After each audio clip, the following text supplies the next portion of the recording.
Found my fiance's secret messages with Coworker. It was a Tuesday morning, and I was buzzing around our apartment like always, toast popping, coffee brewing, humming along to the playlist we'd made for our upcoming wedding. Jake was in the shower, his phone charging on the couch where he'd left it. The screen lit up with a notification. Miss you already. I froze. The bread smoke alarm in my brain went off. Maybe it's his sister. I lied to myself. But his sister's name was saved as Sis. This contact was a heart emoji. The red flags piled up slowly, like receipts I didn't want to collect. Jake had been working late twice a week for months. He'd bought new cologne, just wanted to mix it up, but it smelled like vanilla, my least favorite scent. He'd started showering the second he got home, scrubbing away, what, guilt? Last week, I jokingly grabbed his phone to take a selfie. He lunged for it like I'd pulled a knife.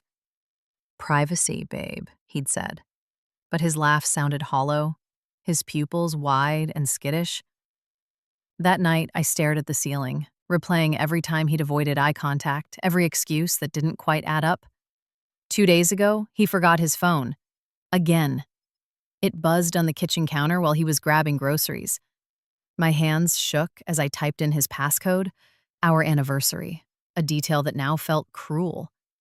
The messages were a gut punch. Heart emoji. Can't wait for Friday. This office feels like purgatory without you. Jake. I'll make it up to you. Same place? Heart emoji. Bring the wine from last time. And stop feeling guilty. She'll never know.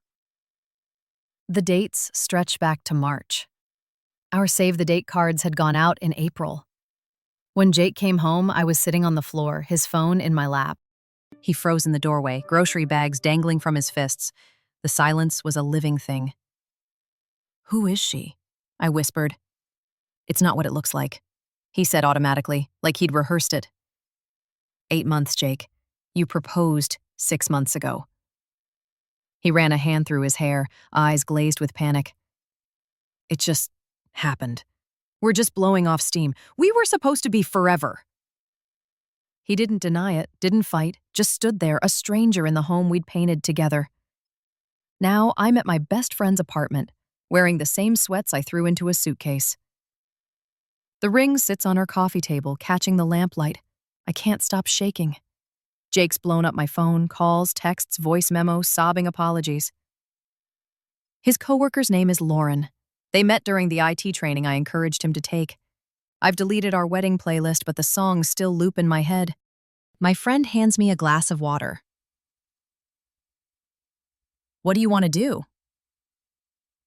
I wish I knew. Part of me wants to scream, to burn every photo of us. Another part wants to believe the man who held me through my dad's funeral couldn't do this. But then I remember the texts, the wine, the hotel receipts buried in his gym bag. TLDR. Caught fiance's months-long affair with coworker through secret texts a week before our wedding. Now drowning in panic attacks and unanswered questions.